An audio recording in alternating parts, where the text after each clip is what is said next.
Amerika Birləşmiş Ştatları 2022-ci ildə Avropada enerji böhranı zamanı Rusiya qazının azaldılmasını kompensasiya etmək məqsədi ilə 56 milyard kubmetr maye qaz ixrac edir. Bu da Avropanın ümumi maye qaz idxalının 40%-nin ABŞ-dən gəldiyi deməkdir. Ötən ildə ABŞ, Rusiya və Norveçdən sonra Avropanın 3-cü ən böyük qaz tədarükçüsü olub. ABŞ-nin yeni prezidenti Donald Trump da vəzifəyə gəldiyi ilk gündə Vaşinqtonun enerji resurslarının, o cümlədən maliyyələşdirilmiş təbii qazın Avropaya etibarlı tədarükünü təmin etməyə hazır olduğunu açıqlayıbdır. Bəs tarif qiymətlərinin artırılması reallığında ABŞ və Avropa İttifaqı arasında bu sahədə əməkdaşlıq davam edəcək.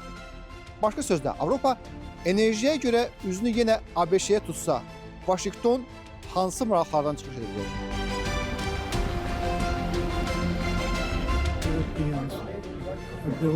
Avropa enerji mənbəyi kimi Birləşmiş Ştatlara etibar edə bilərmi?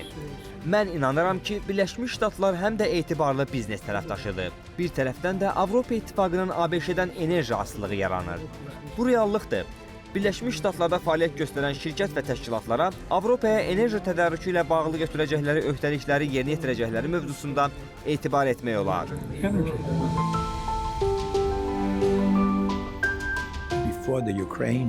Ukrayna müharibəsindən öncə Avropa ölkələri, xüsusilə Almaniya və İtaliya əsasən Rusiyadan daha ucuz boru qaz alırdı. Bugün isə Avropa bazarına ABŞ ilə yanaşı Norveç, Qətər və Azərbaycan kimi ölkələr də qaz ixrac edir. Azərbaycanın qazı isə Cənub qaz dəhlizi vasitəsilə Qafqazı, Türkiyəni və Yunanistanı keçərək Avropaya çatdırılır. Gələcəyə baxışda onu da qeyd etmək lazımdır ki, hətta Ukrayna müharibəsi bitərsə belə, Avropa ölkələrinin əvvəlki kimi Rusiyaya qayıdacağı gözlənilmir. Bu isə ABŞ-nin Avropa enerji bazarında əsas oyunculardan biri olaraq qalacağını göstərir.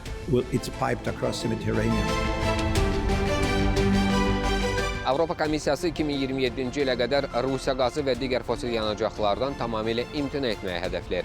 Bu məqsədlə mayın 6-sında yeni bir yol xəritəsi təqdim ediləcək.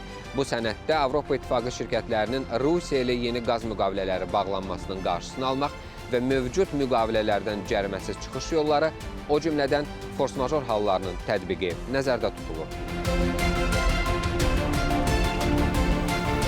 Сейчас пакет санкций, который должен быть принят 6 мая, будет непосредственно направлен на... Mayın 6-sında qəbul ediləcək sanksiyalar paketi və yol xəritəsi birbaşa həm təchizatlara, həm də qaz anbarlarını doldurmalı olan şirkətlərə yönələcək və təbii ki, maksimum zərbə Avropa enerji infrastrukturunun elementlərinə dəyəcək. Əvvəlcə bunu yaşıl enerji vasitəsilə etməyə çalışdılar, daha sonra isə Ukrayna münaqişəsi vasitəsilə.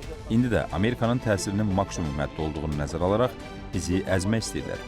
Necə deyərlər, heç bir Marshall planı bitməyib. Sadəcə yeni mərhələyə qədəm qoyur və daha da irəliləyir. Əslində anlamaq lazımdır ki, Rusiyanın Gazprom şirkəti hələ öz istiqamətini dəyişməyi planlaşdırmır. Təbii ki, Çin bazarını heç kim əvəz edə bilməz.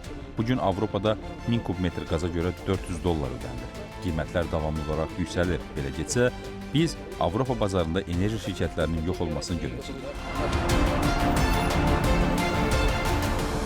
Nəticə olaraq Avropa İttifaqının Rusiya qazından imtina prosesi təkcə enerji sahəsində deyil, həm də geosiyasi və iqtisadi münasibətlər müstəvisində yeni reallıqlar formalaşdırır.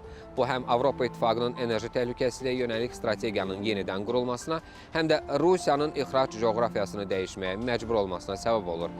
Əgər bu planlar uğurla həyata keçirilərsə, 10 illiklərlə davam edən enerji asılılığı dövrü başa çatacaq. Növbəti mərhələdə isə sual belə olacaq. Enerji diplomatiyası yeni dünya düzənində hansı formatda davam edəcək?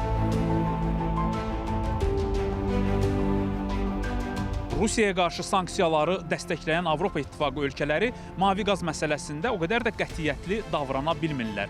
2024-cü ildə qoca qitədə mavi qaza olan ehtiyacın 19%-i yenə də Rusiyadan tədarük edilib. Bunun əsas səbəbi mavi qaz mənbələrinin məhdudluğudur. Alternativ mənbə kimi Amerika Birləşmiş Ştatları çıxış edə bilər ki, bu da Avropa İttifaqında birmənalı qarşılanmır. Ekspertlər hesab edir ki, Avropa İttifaqına Amerika Birləşmiş Ştatlarından qaz ixracının artırılması qoca qitənin müstəqilliyinin, iqtisadi müstəqilliyinin məhdudlaşmasına və Vaşinqtonun Avropada təsirinin güclənməsinə səbəb ola bilər. Nemət Tahiroğlu, Zakir Musayev, Elizar Ağayev, xüsusi olaraq həftə üçün.